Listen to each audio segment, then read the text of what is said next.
Olá, meus irmãos, boa noite, graça e paz. Poder sentar, queridos.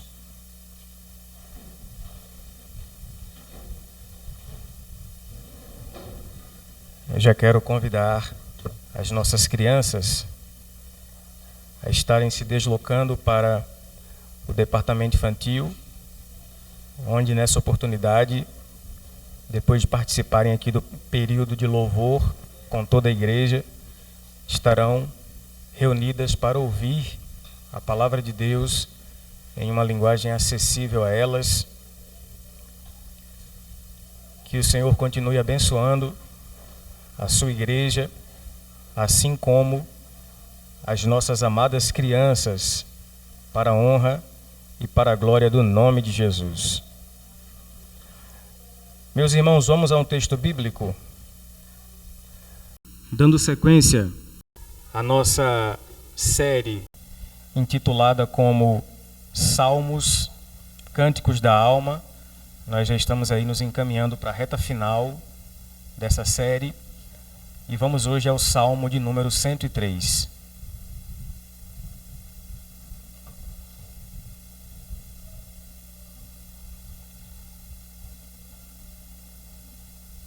Por favor, encontre aí na sua Bíblia. E ao lermos, quero convidar você a manter sua Bíblia aberta para que nós possamos examinar algumas nuances importantes do texto bíblico. Salmo 103. Nos diz assim a palavra do Senhor: Bendiga o Senhor a minha alma, bendiga o Senhor todo o meu ser. Bendiga o Senhor a minha alma, não esqueça nenhuma de suas bênçãos. É Ele que perdoa todos os seus pecados e cura todas as suas doenças, que resgata sua vida da sepultura e o coroa de bondade e compaixão, que enche de bens a sua existência, de modo que a sua juventude se renova como a águia. O Senhor faz justiça e defende a causa dos oprimidos. Ele manifestou os seus caminhos a Moisés, os seus feitos aos israelitas. O Senhor é compassivo e misericordioso, muito paciente e cheio de amor. Não acusa sem cessar, nem fica ressentido para sempre. Não nos trata conforme os nossos pecados, nem nos retribui conforme as nossas iniquidades. Pois como os céus se elevam acima da terra, assim é grande o seu amor para com os que o temem. E como o Oriente está longe do Ocidente, assim ele afasta para longe de nós as nossas transgressões. Como um pai tem compaixão de seus filhos, assim o Senhor tem compaixão dos que o temem. Pois ele sabe do que somos formados, lembra-se de que somos pó. A vida do homem é semelhante à relva, ele floresce como a flor do campo, que se vai quando sopra o vento. Tampouco se sabe mais o lugar que ocupava, mas o amor leal do Senhor, o seu amor eterno, está com os que o temem, e a sua justiça com os filhos dos seus filhos, com os que guardam a sua aliança e se lembram de obedecer aos seus preceitos. O Senhor estabeleceu o seu trono nos céus, e como rei domina sobre tudo o que existe. Bendigam o Senhor vocês, seus anjos poderosos, que obedecem à sua palavra. Bendigam o Senhor todos os seus exércitos, vocês, seus servos que cumprem a sua vontade. Bendigam o Senhor todas as suas obras, em todos os lugares do seu domínio. Bendiga o Senhor a minha alma. Irmãos amados, antes de nós mergulharmos no Salmo 103, é essencial que nós consideremos o contexto e o propósito deste salmo, que na verdade é um poema de adoração. O Salmo 103, podemos dizer que ele é um convite à celebração da misericórdia inesgotável de Deus. Se há uma fonte poderosa que nós descobrimos em nosso Deus, é que Ele, sem sombra de dúvidas, é para nós uma fonte imensa de misericórdia. Esse salmo, portanto, revela a expressão de um coração grato a Deus por suas bênçãos abundantes, não só pelo que Deus tem nos dado, mas, sobretudo, por aquilo que Ele é para nós e em nossas vidas. Salmo 103 é essa poesia bela, onde o salmista nos conduz a uma jornada de reflexão sobre a grandiosidade do amor divino e a sua fidelidade constante, apesar das nossas infidelidades, apesar da nossa fragilidade humana, apesar de sermos seres falhos. O Senhor é fiel. E o texto retrata essa fidelidade com a expressão de que o seu amor é leal. Que poesia bela este salmo traz para nós. Há uma beleza esplendorosa na poesia desse salmo. Um pastor que eu sempre cito aqui para os irmãos, comentando este salmo, o pastor batista Charles Spurgeon, ele disse o seguinte: como nos altos montes, alguns picos sobem mais do que todos os outros, também nos salmos inspirados, há alturas de cântico que superam os outros. Este salmo 103 sempre nos pareceu o monte rosa da cadeia divina de montanhas de louvor, cintilando com uma luz mais rubra do que qualquer outra, tamanha a beleza deste salmo. Spurgeon ainda complementa que este salmo é como uma macieira em meio às árvores da mata, e o seu fruto dourado tem um sabor como nenhuma outra fruta. Ele ainda conclui dizendo que Nabucodonosor, o rei da Babilônia, adorou seu ídolo com flauta, com harpa, cítara, saltério, pífaro e todo tipo de música. Davi, o autor deste salmo, em um estilo bem mais nobre, acorda todas as melodias do céu, convocando anjos e seus exércitos a honrarem o único Deus que é vivo e verdadeiro. Portanto, meus irmãos, o Salmo 103 é um convite à celebração a esse Deus que se revela a nós com intensa misericórdia. Encontramos aqui no Salmo 103, nesses 22 versos, uma divisão muito clara que nós podemos perceber em 4 aspectos. A primeira divisão vai do versículo 1 ao 5, onde o salmista ele convoca todos à adoração e à gratidão. A segunda divisão está entre os versos 6 a 14, onde o caráter misericordioso de Deus é revelado através do que o salmista infere sobre Deus. A terceira divisão é exatamente entre os versículos 15 e 18, aonde mais uma vez o saltério faz a comparação da fragilidade da vida humana em contraste com a eternidade de Deus que é para sempre. E por fim, dos versículos 19 a 22, nós encontramos a revelação da soberania do reinado de Deus, que reina de gerações a gerações. Se fosse para nós resumirmos o Salmo 103 em uma grande frase, em uma grande ideia, certamente eu diria que o Salmo 103 nos convida a contemplar e celebrar a misericórdia inesgotável de Deus. E nos inspira, portanto, a render louvor ao Senhor por causa dessa misericórdia e por causa da esperança que temos no amor de Deus que é leal. Em resumo, irmãos, lembrar da grandeza e lembrar da misericórdia de Deus nos conduz à adoração. A ideia do Salmo é nos lembrar que nós temos razões para louvar a Deus. E a razão maior do que essa, Deus nos poupa todos os dias com a sua infinita misericórdia. Portanto, desfrutar da misericórdia de Deus é ter acesso ao seu caráter de grandeza. Pois só um Deus como o nosso, tão grande e maravilhoso, consegue revelar-se com tamanha misericórdia. Cabe a nós, portanto, desfrutarmos desse amor maravilhoso. O primeiro verso do Salmo, portanto, começa com a seguinte expressão: bendiga ao Senhor a minha alma, bendiga ao Senhor todo o meu ser. É interessante que o Salmo começa e termina com as mesmas palavras: bendiga o Senhor a minha alma.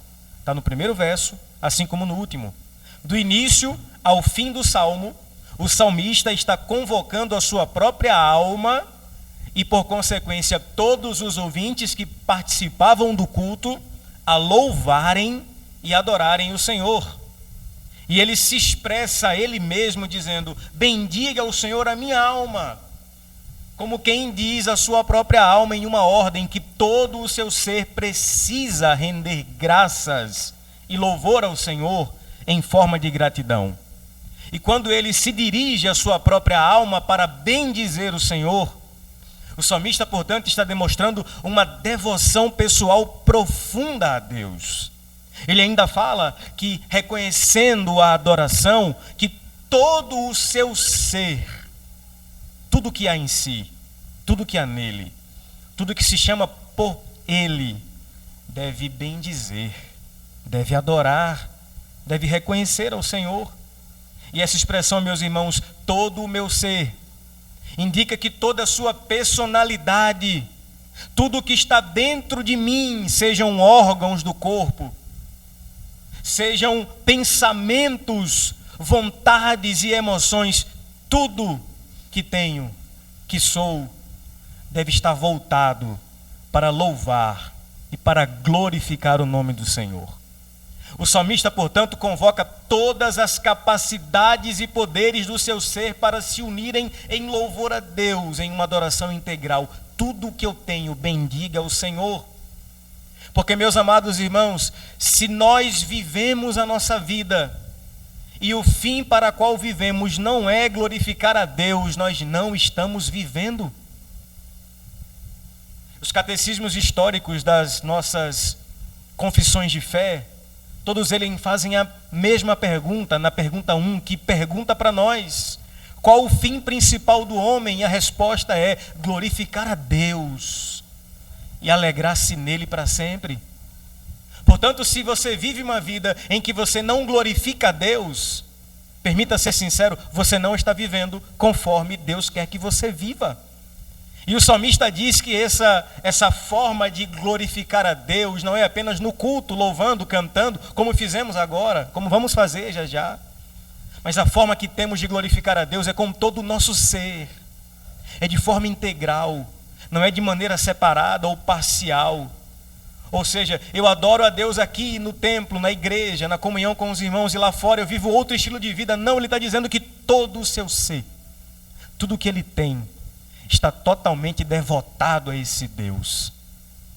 Portanto, irmãos, a nossa adoração não deve ser pela metade. Pelo contrário, devemos louvar a este Deus com tudo o que temos, e o fim último da nossa vida não deve ser outro senão render glórias ao Senhor conforme nós cantamos e, sobretudo, conforme nós vivemos. Acho que o problema é que nós somos bons de cantar, mas ruins de viver. É ou não é? A gente canta, mas não vive. E o salmista está dizendo que todo o meu ser, tudo que sou, tudo que tenho, integralmente, tudo isso deve bendizer ao Senhor, deve louvar o seu nome, deve glorificar a Deus. Que este seja, irmãos, não só o nosso estilo de vida, mas a nossa missão de vida em tudo que iremos fazer. O apóstolo Paulo traduz isso de forma muito clara e prática. Ele vai dizer: quer comais, quer bebais, fazei tudo para a glória de Deus. É aquela ideia do corandel, ou seja, viver a vida diante de Deus, entendendo que tudo que fazemos ou dá glória a Deus ou blasfema o seu nome. Jesus disse na oração do Pai Nosso, nos ensinou a orar dizendo: Pai, seja feita a tua vontade. E logo depois ele fala: santificado seja o teu nome. A pergunta é: como santificar o nome de um Deus que já é santo? E a resposta é: a maneira como eu vivo, ou ela santifica, ou ela mancha o nome de Deus, não no nome dele em si, mas na minha vida. Então, ou eu vivo para a glória de Deus, ou para desonrá-lo. E o salmista diz que todo o meu ser, tudo que sou, tudo o que tenho, possa dar glória a Deus. Quer comendo, quer bebendo, quer trabalhando, quer ensinando, quer aprendendo, quer sentado, quer em pé. Que todo o meu ser bendiga ao Senhor. Integralmente falando, ele vive para dar glória a Deus. No verso 2 ele continua dizendo: bendiga ao Senhor a minha alma. Não esqueça de nenhuma de suas bênçãos. Quem aqui é esquecido, irmãos? Ninguém? Só tem eu? Você pode até ser esquecido, mas eu duvido que você seja mais esquecido do que eu. Um dia desse eu estava com o Emerson, eu fui pregar na igreja do meu primo, e eu falei lá: irmãos, eu sou esquecido tal. E eu falei assim: pensa uma pessoa que esquece a carteira nos lugares. Sou eu. Esqueço a carteira, sou campeão. Aí fui com o Emerson, a gente saiu, fui tomar um açaí. O que aconteceu?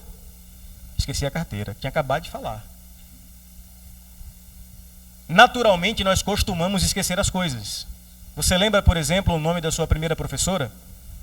Primeira tia do jardim lá, do Mobral? De forma natural, a tendência é que a gente se esqueça das coisas. O salmista aqui, ele fala, ele está falando para si mesmo: bendiga ao Senhor a minha alma, não se esqueça de nenhuma de suas bênçãos.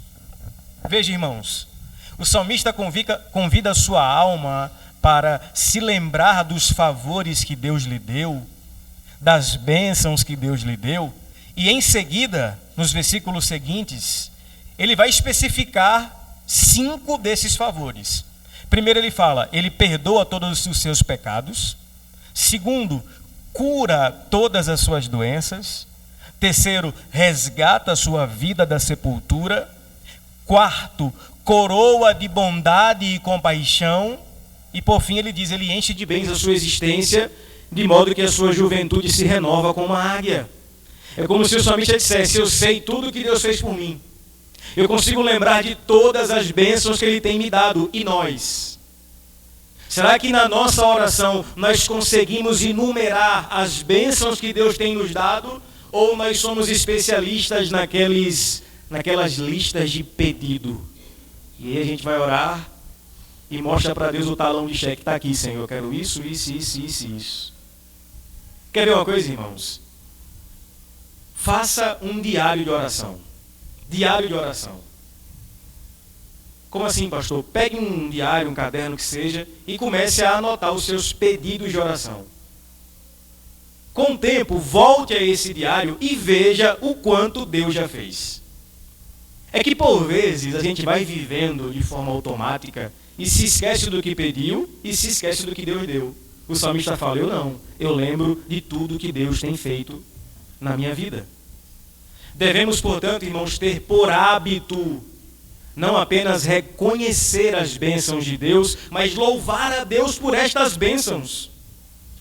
Porque as coisas boas que acontecem em nossas vidas devem ser atribuídas ao favor de Deus. Isso porque, por vezes, nós somos tentados a atribuir as coisas ruins a Deus, né? Quando alguma coisa ruim acontece, onde é que Deus estava? Mas quando coisas boas acontecem, a gente fala: não, foi porque eu trabalhei muito para isso. Foi não. Foi bênção de Deus. Foi favor da sua graça. Aí nós podemos cantar o hino 444 do nosso inário para o culto cristão, que nos incentiva a contar as bênçãos. Não é interessante isso? Contar as bênçãos. E o hino fala: conte as bênçãos, conte-as quantas são recebidas das divina mão. Uma a uma, dize-as de uma vez, e hás de ver surpreso o quanto Deus já fez. É verdade, irmãos. Se nós fizermos dessa verdade um estilo de vida, ou seja, se nós passarmos a enumerar o que Deus tem feito, nós vamos ver o quanto Deus já tem feito e o quanto Deus tem nos cercado de bênçãos. Faça um diário de oração e você verá o quanto Deus tem te respondido nas suas orações. O salmista então vai enumerar uma série de bênçãos que Deus tem dado. E no verso 3 ele começa dizendo que é Ele que perdoa todos os seus pecados e cura todas as suas doenças. Olha que interessante, irmãos. O salmista reconhece que a primeira grande bênção que Deus o dá é o perdão dos pecados. Nós temos um momento no culto aqui que a gente chama de confissão de pecados. E não é só um momento litúrgico, ritualístico que fazemos, não. A confissão de pecados tem um sentido espiritual para o nosso culto. Porque a ideia é, nós viemos diante de um Deus santo, 3 vezes santo, conforme os anjos declaram em Isaías. E diante desse Deus santo, nós, enquanto impuros, devemos confessar a Ele a nossa impureza, na certeza de que Ele é misericordioso e, como disse o texto de Isaías aqui, Ele é generoso em perdoar. E o salmista então reconhece, meus amados irmãos, que por mais tantas bênçãos que nós podemos ter e receber de Deus, o perdão dos pecados é sem dúvidas uma grande bênção que nós recebemos do Deus eterno. Sabe por quê, meus irmãos? Porque nós éramos merecedores da condenação eterna. Mas pelos méritos de Cristo, não pelos nossos, mas pelos méritos de Cristo Jesus na cruz, nós temos a garantia de perdão por causa da sua grande obra. Você pode ser grato a Deus pelo perdão alcançado. Deus é tão generoso, irmãos, que Ele não joga em nossa cara o pecado que nós cometemos. Ele não faz o que nós fazemos. Porque a gente faz isso, sim ou não? Vez ou outra um casal briga e joga na cara. Você fez isso lá em 1992. Um amigo meu falou para mim uma vez assim: pastor, minha mulher, quando ela briga comigo, ela fica histórica. Eu falei: histórica? Não é histérica? Ele: não é histórica, que ela vai lembrando tudo que eu fiz lá no passado. Deus não, irmãos. Deus não é assim. A Bíblia diz, não é que Deus se esquece dos nossos pecados, Ele decide não lembrar mais. Ele perdoa os nossos pecados. Devemos ser gratos por isso. Agora, observe como a consequência do perdão está ligado à cura das doenças. O texto fala, Ele cura todas as suas doenças. Olha que interessante, a remoção da punição do pecado é a prova do seu perdão. E veja bem o que eu vou te falar nesse momento, meus amados irmãos. Nós devemos considerar que existem males espirituais em algumas das nossas enfermidades. E veja, obrigado, Biel. Eu falei que você vai ser pastor, começou como diácono hoje. Receba. Ainda que existem doenças que são de ordens naturais, nós sabemos que também existem enfermidades que acontecem por causas espirituais. Portanto, meus amados irmãos, devemos considerar que existem males espirituais em algumas das nossas enfermidades. Em linhas gerais, tem gente sofrendo por causa de pecado. Pecadores sofrem, e sofrem porque pecam. E enquanto nós não entendermos, meus amados irmãos, que o nosso problema é um problema de coração, nós vamos bater em soluções erradas. O que nos leva ao sofrimento, segundo a Bíblia, não é condição genética, não é o que herdamos, não é a influência do mundo externo, mas é o mal que habita dentro de nós. São as consequências do pecado. Inclusive dos nossos problemas de mente. Problemas da mente também são problemas espirituais. Parou para pensar que a Bíblia diz...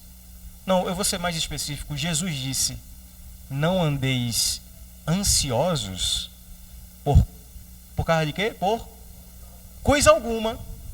Aí eu falando com uma pessoa um dia desse, ela falou, não, pastor, mas tem a ansiedade boa. Nem toda ansiedade ela é pecaminosa. Então Jesus está errado. Porque Jesus disse, não andeis ansiosos com coisa alguma.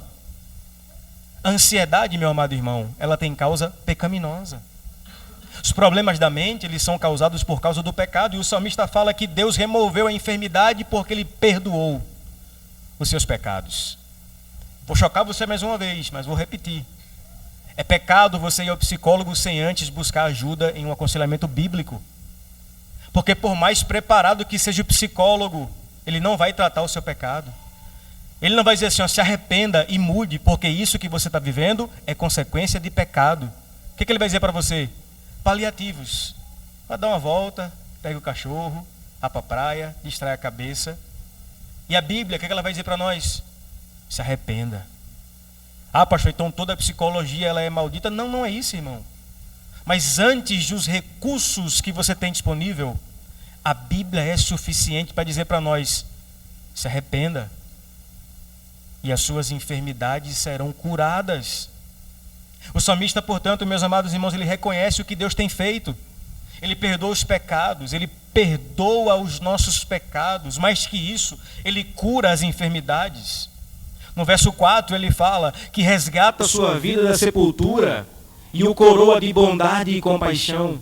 Olha que maravilha isso, irmãos. Deus não apenas perdoa e cura, mas também redime nossas vidas da sepultura. O que é que ele quer dizer aqui, irmãos? Ele quer dizer que a nossa vida no pecado é uma vida de morte. Mas quando nós somos perdoados pela graça de Deus, o que é que acontece? Ele nos resgata da sepultura.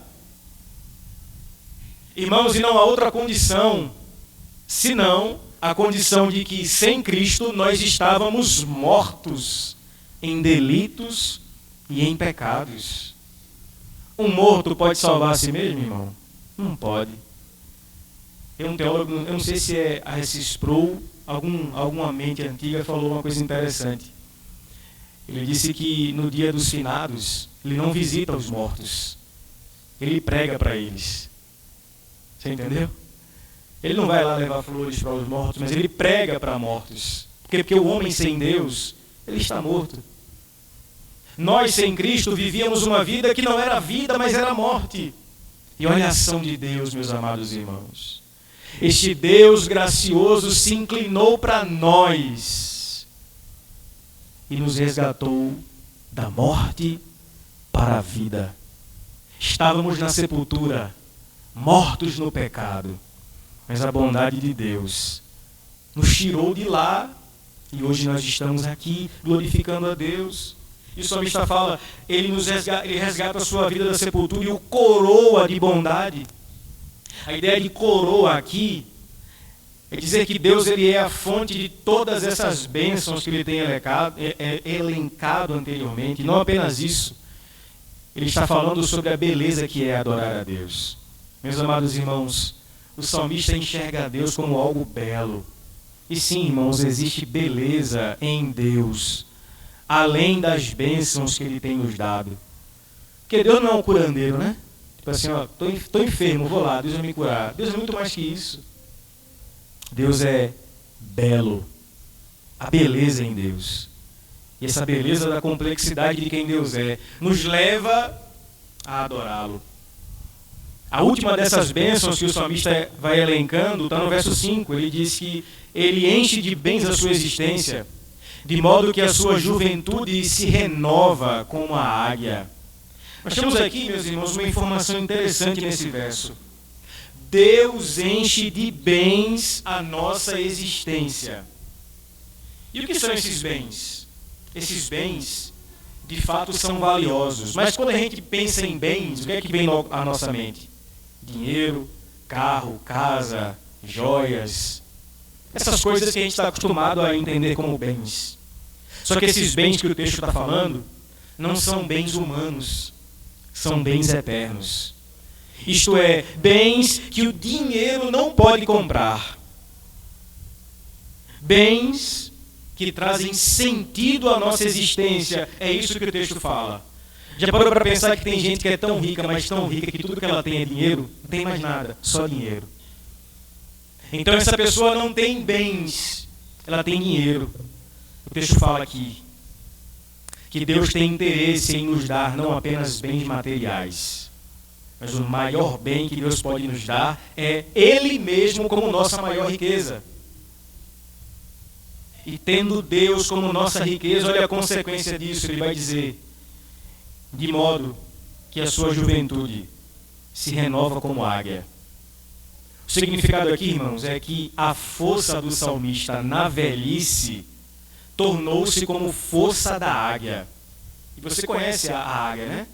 A águia é chamada de rainha das aves.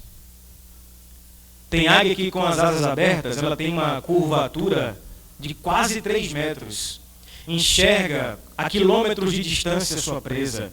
Tem um poder de renovação fantástico. Em dado momento da sua velhice, a ave passa por um processo doloroso de renovação, de tirar as penas, o bico, por vezes até batendo o bico nas rochas, mas ao se renovar, a águia volta à força da sua juventude.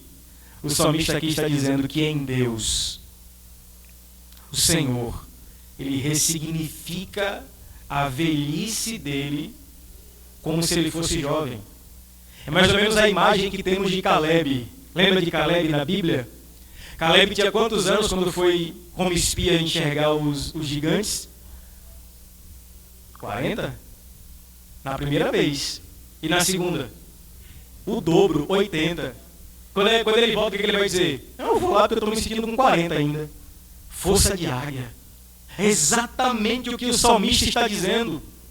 Deus, como minha riqueza, renova as minhas forças para quê? Para que eu dê fruto. E aí alguém olha e fala, rapaz, você não parece a idade que tem. Comigo é o contrário. Você fala, pastor, você não fala a minha idade. Rapaz, você quer mais. Você está acabado, né? É o processo de ter 3 mulheres em casa. Mas o salmista fala que o Senhor renova a sua juventude. Dos versos 6 a 14, meus irmãos, o salmista vai agora apresentar aspectos do caráter de Deus. E eu queria destacar alguns. Eu não vou expor todo o texto por causa do tempo, teremos ceia, mas alguns aspectos aqui precisam ser observados. O primeiro deles é a justiça. Olha o que diz o verso 6. O Senhor faz justiça e defende a causa dos oprimidos. Este versículo é interessante porque nele o salmista destaca a natureza justa de Deus. E não apenas isso, mas a disposição de Deus em defender os oprimidos. Aqui ele reconhece que Deus não apenas perdoa, cura, redime, renova suas forças, mas também age com justiça no mundo. E eu pergunto a você, irmãos, o mundo é um lugar de justiça ou injustiça? De injustiça. Pessoas boas sofrem, pessoas más prosperam. Mas como é que Deus faz justiça no mundo? O segundo texto ele faz protegendo aqueles que são oprimidos. Isso nos lembra, meus amados irmãos, do compromisso que Deus tem em estabelecer o seu reino de justiça sobre toda a terra. E esse reino, conforme estamos estudando aqui às terças-feiras, ele foi inaugurado na ressurreição de Cristo Jesus. E nós já vivemos uma parte deste reino, mas ainda não em sua totalidade. Chegará um tempo em que um dia nós viveremos a plenitude do que cantamos. E tem alguns hinos que são autoria minha. De tanto eu cantar, eu acho que fui eu que escrevi. Tipo, Jesus, tua presença, acho que fui eu, porque, né? Sempre gosto de cantar esse hino. E outro que eu escrevi foi Teu Reino, que a gente canta aqui. Nunca mais cantou, viu? Por sinal. E o hino fala o seguinte: Teu reino é sempre eterno, firmado em misericórdia.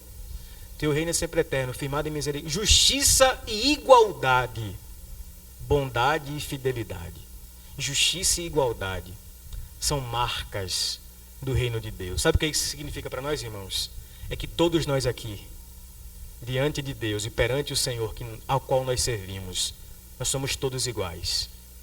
Não há ninguém aqui maior que ninguém, meu irmão.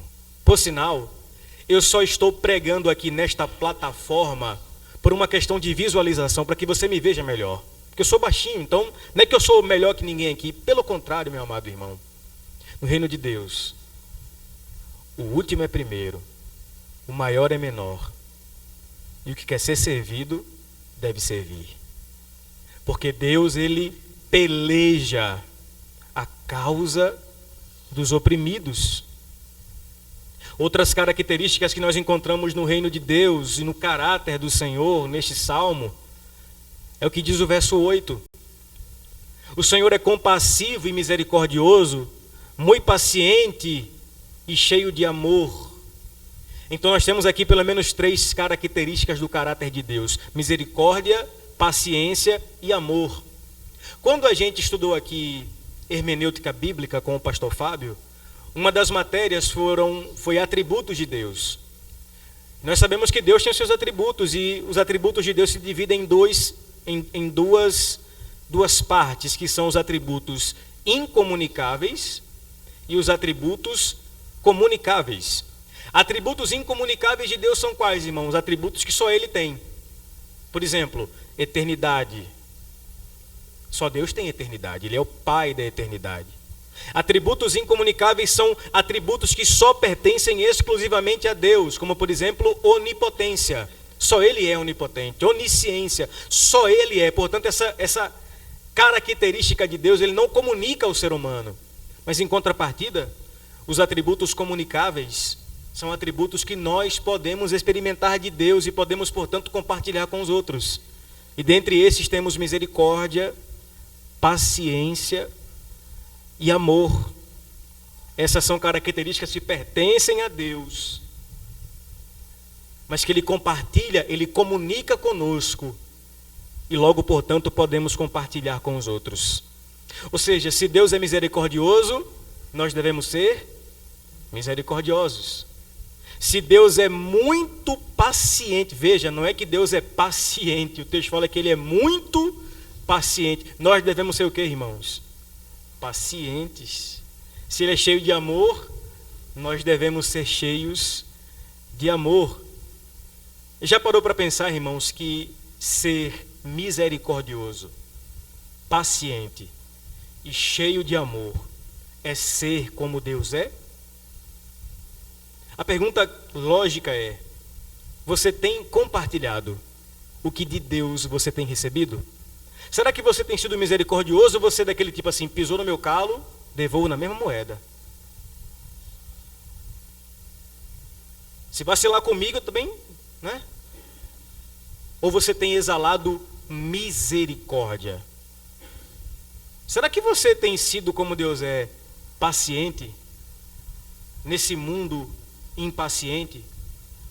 Irmãos, o mundo está aí para testar a nossa paciência. Por quê? Porque no mundo tem um tal de ser humano que está o tempo todo, acho que, testando a nossa paciência, é ou não é? Essa semana, alguns irmãos aqui sabem, o pneu do meu carro furou pela 47ª vez, eu acho, ó, esse último ano. E sempre tem um prego, um parafuso para entrar no meu carro. Quando eu cheguei lá na borracharia, o cara falou: aqui o tamanho do bicho aí, arrancou. Mas eu fui lá remendar o pneu, parei o carro assim, na porta da oficina, e conversando com o borracheiro, tal, aquela coisa. Isso aí, irmãos, 8 da manhã, começando o dia. Conversando com ele e tal, de repente eu só escuto o barulho lá. Falei, pronto, agora arrebentaram totalmente o fundo do meu carro. Aí quando eu olhei assim, o cara saiu do carro todo angustiado. Meu Deus, me perdoe, me perdoe. Eu falei, rapaz, complicou agora, né? Parei o carro parado aqui.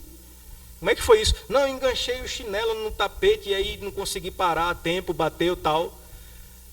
Eu falei, Senhor, me dá paciência. E aí meu carro teve um certo prejuízo, mas nada se compara ao prejuízo que o rapaz teve. Olha, vai ali, tal, fulano, Tonho, sei quem, faça lá, eu vou pagar. Falei, vai, com certeza, não tenha dúvida. Eu tenho essa esperança em Deus. Mas ele foi bem honesto, reconheceu o erro, me ligou umas 3 vezes pedindo perdão. Eu falei, tudo bem, meu irmão, você pegou a pessoa certa, eu sou paciente. Foram 3 dias sem carro. Se não fosse eu só estava na mão, mas paciência. Ou será que nós, diante de uma situação como essa, a gente quer revidar e dizer, tomara que o seu carro agora exploda? Meus amados irmãos, Paulo diz que a paciência, ela produz perseverança. Considere paciência como um atributo que nós recebemos de Deus. O salmista ainda fala sobre um outro caráter, uma outra característica do caráter de Deus. Versos 9 e 10 ele fala, não acusa sem cessar, nem fica ressentido para sempre. Não nos trata conforme os nossos pecados, nem nos retribui conforme as nossas iniquidades. Olha que interessante isso, né? Deus não acusa sem cessar, nem fica ressentido para sempre. Deus não fica ressentido para sempre. Por quê? Porque Ele não é como a gente é. Nós ficamos ressentidos. A gente até resolve o problema, mas sempre fica uma mágoazinha, um sentimento ali escondido. Deus não. O texto diz que Deus não fica ressentido para sempre. Por isso, irmãos, Deus não é como nós somos. Sabe por quê, meus irmãos? Deus não tem problemas com perdão. Nós temos. É muito difícil perdoar. E eu falo aqui, não é dizendo que vocês... Eu me coloco nisso aí. É muito difícil perdoar. Já a Bíblia diz que o nosso Deus é generoso em perdoar. Eu lembro que quando Pedro estava conversando com Jesus ali, né? Senhor, até quantas vezes eu devo perdoar o meu irmão? Aí Pedro, para dar uma de crente espiritual, até 7? Agora eu peguei Jesus, 7 é demais, né? Aí Jesus falou o que para ele? Não 7, mas 70 vezes 7. O que Pedro fala? Senhor, aumenta a minha fé. Ou seja, eu não tenho fé para isso não. Mas esse mesmo Pedro que falou aumenta a minha fé, porque não consegue perdoar, a Bíblia fala que ele andou sobre as águas. Ou seja, nós temos fé para o sobrenatural, mas quando se trata de perdão, a gente fala, Senhor, aumenta-nos a fé. A Bíblia diz, meus amados irmãos, que Deus não fica ressentido para sempre. E olha o verso 10. Deus não nos trata conforme os nossos pecados. Isso aqui, irmãos, é para a gente ler e, sei lá, saltar, pular, dizer glória a Deus, alguma coisa. Porque, irmãos, Deus não nos trata conforme o nosso pecado. E ainda bem que Deus não segue o Pai Nosso como a gente segue. Porque senão Deus não perdoaria o nosso próximo como nós perdoamos a quem nos tem ofendido. O texto é muito claro, o texto fala que Deus, o Senhor, o nosso Deus, Ele não nos trata conforme o nosso pecado, ou seja, Deus não fica passando na cara assim, você fez isso, ó. Aqui, ó, que você fez. Está aqui na sua cara. Não, Deus não faz isso não. Deus perdoa e garante o perdão. Deus perdoa, irmãos. E nos faz questão de lembrar nós que nós somos perdoados. Aí é outro aspecto do culto. A gente ora para que o Senhor nos perdoe, mas na sequência a gente lê um texto e em reação à confissão de pecados, nós vamos à certeza do perdão. Porque a Bíblia diz que um coração quebrantado e contrito, o Senhor não despreza. Portanto, irmãos, quanta beleza em Deus neste salmo para que nós possamos louvá-lo. Uma outra característica do caráter de Deus é o verso 13. Talvez seja o verso central desse texto, porque ele apresenta a paternidade compassiva do nosso Deus eterno. O texto fala o seguinte: como um pai tem compaixão de seus filhos, assim o Senhor tem compaixão dos que o temem. Interessante essa analogia. Um pai que se compadece do filho, assim o Senhor tem compaixão dos que o temem.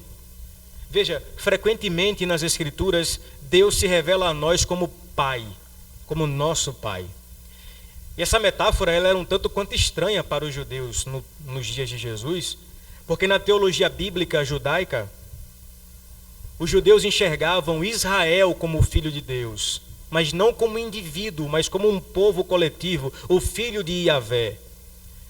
Jesus, quando orava, ele sempre orava ao Pai, para demonstrar esse caráter íntimo que nós temos com o nosso Deus. E, meus amados irmãos, sim, nós devemos enxergar o caráter paterno compassivo de Deus, porque Deus é Pai.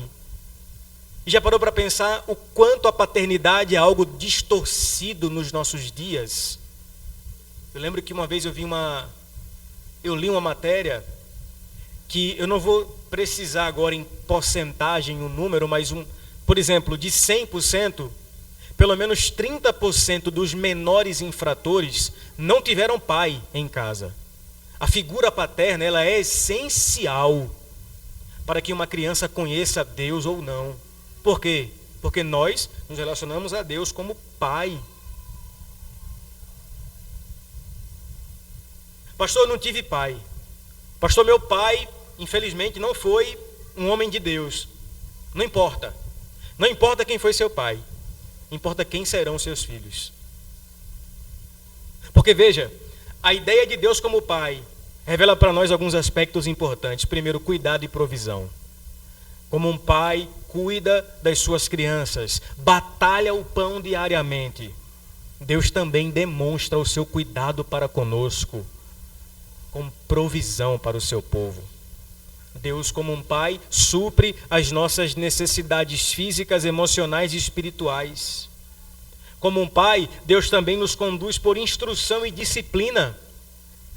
Assim como um pai corrige e orienta seus filhos para o bem, Deus instrui e disciplina o seu povo como um pai. Outro aspecto é a proteção e segurança. Eu não sei você, mas quando meu pai, por exemplo, passava o dia trabalhando, aí no final do dia, quando meu pai retornava para casa, a sensação que eu tinha era, pronto, agora eu estou seguro, ninguém mais vai mexer na minha casa. E eu via na figura do meu pai alguém que ia proteger ali. Se alguém viesse, meu pai ia virar Van Damme, ia sair derrubando todo mundo na porrada. Por quê? Porque a presença do pai traz aquele senso de segurança e proteção. Essa sensação que nós temos em Deus. Um pai que protege-nos do perigo, que nos guarda o tempo inteiro.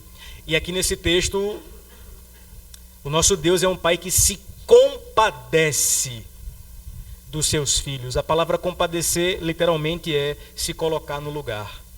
Olha que maravilha isso, irmãos. Nosso Deus não é um Deus distante, que você está lá sofrendo e Ele está dizendo assim, está sofrendo ali, né? Não, pelo contrário. Ele se compadece, Ele se coloca em nosso lugar. Ele conhece as nossas dores. Ele sabe quem nós somos. Por fim, meus irmãos, entre os versos 15 e 18, o texto bíblico faz mais um contraponto muito comum no saltério, que é a fragilidade humana contrastada com a eternidade de Deus.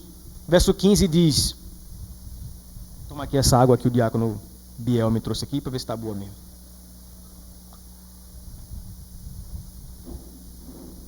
Está aprovado, Biel. Verso 15 diz, a vida do homem é semelhante à relva, ele floresce como a flor do campo. Olha como o salmista compara o homem, né?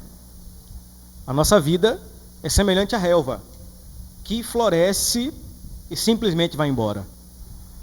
Essa comparação ela é importante porque isso nos lembra que a nossa vida, meus irmãos, ela é transitória. Ela é passageira. A nossa vida, ela está passando, e essa reflexão nos convida a ponderar sobre a brevidade da vida. Mais do que isso, como nós temos vivido a vida debaixo desse aspecto. Já parou para pensar, irmão João Moura? Prazer ter você aqui com a gente, viu? Bem-vindo, meu irmão. Já parou para pensar que o ser humano é o único dos seres vivos que sabe que vai morrer e que vive com isso? Já parou para pensar nisso? O cachorro não sabe que vai morrer. Diz que ele é vida louca, né? Passa no meio dos carros. Você buzina não, ele nem aí para nada.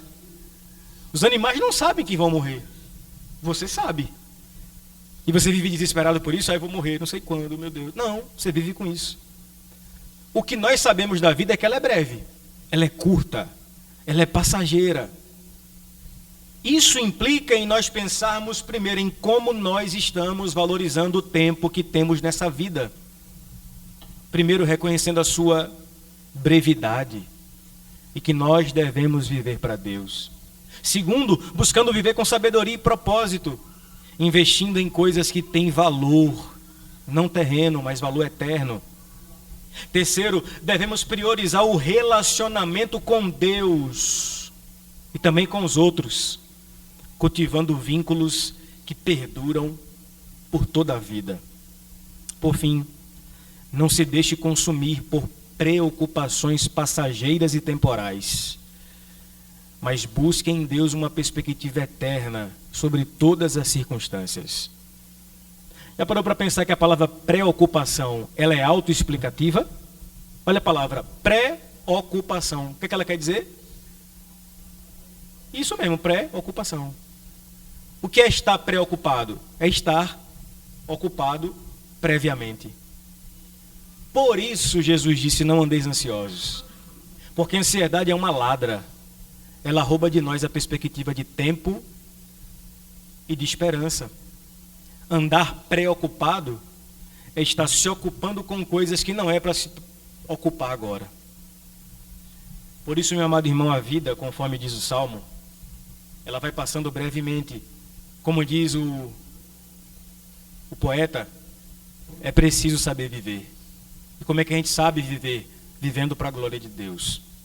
E o contraponto a isso é o verso 17, o texto fala: mas o amor leal do Senhor, o seu amor eterno, está com os que o temem, e a sua justiça com os filhos dos seus filhos. Veja, a expressão aqui é mas, o amor leal. Esse mais aqui é o contraponto, porque ele está falando anteriormente de quem? Do homem que ele é efêmero, que tem uma vida passageira.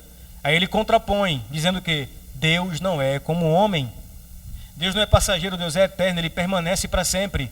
Em último sentido, Deus não existe, Deus é. Porque para algo existir, ele precisa ser criado. Deus não foi criado, ele subsiste desde a eternidade. Você e eu existimos, Deus é, em essência, aquilo que é. E o que destaca essa eternidade de Deus, segundo o texto, é o seu amor que é eterno.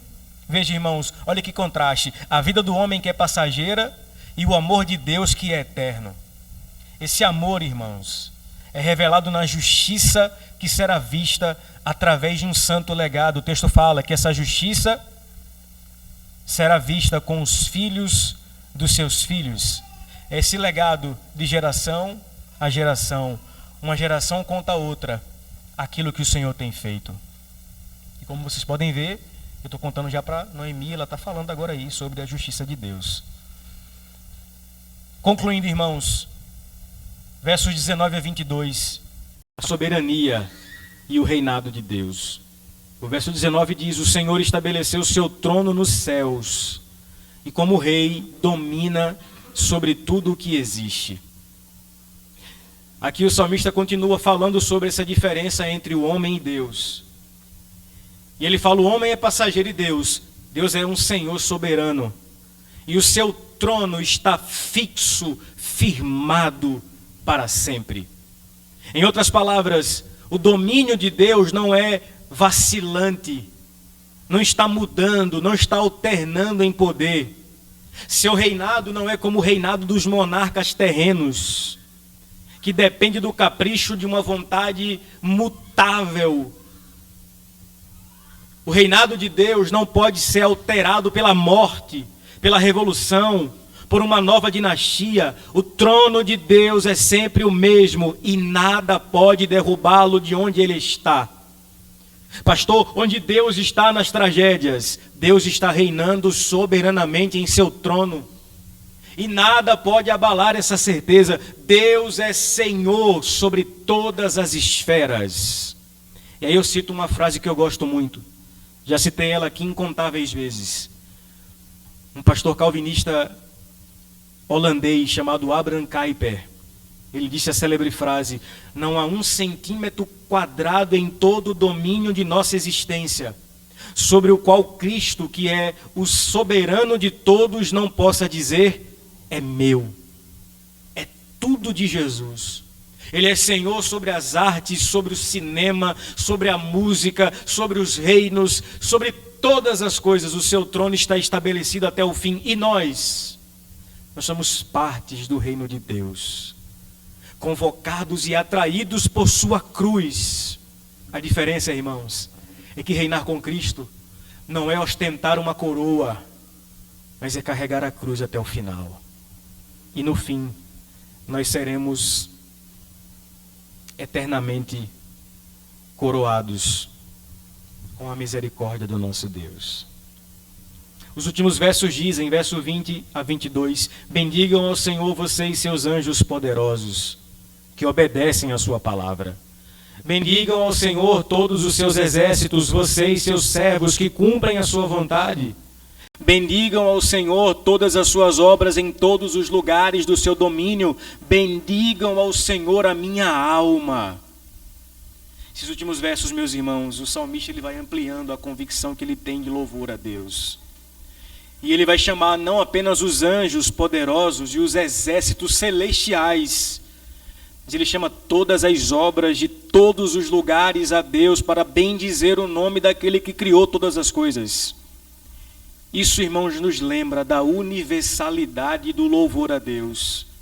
Um dia, todas as criaturas, todos os seres, todos os homens de raças, tribos, línguas e nações, diz a Bíblia que todo o joelho se dobrará e toda língua confessará que Cristo Jesus é o Senhor. Portanto, meus amados irmãos, o que nos mantém firmes na fé é essa santa expectativa e essa santa esperança de que o nosso Deus, que reina soberanamente para sempre, Ele continua estabelecendo o seu trono sobre todos os confins da terra. Eu quero fazer rápidas aplicações para concluir o sermão dessa noite. A primeira delas é a seguinte: nós devemos desenvolver uma prática de gratidão diária, reconhecendo as misericórdias de Deus em nossas vidas. Segundo, devemos cultivar uma compreensão mais profunda do caráter de Deus, confiando em sua justiça, amor e compaixão. Terceiro, é necessário refletirmos diariamente sobre a brevidade da vida e priorizar o relacionamento com Deus e a obediência à sua palavra. E por fim, irmãos, precisamos nos submeter à soberania de Deus em todas as áreas de nossas vidas, confiando em seu governo supremo e buscando sempre a sua vontade em todas as circunstâncias. Amém, meus irmãos? Vamos orar?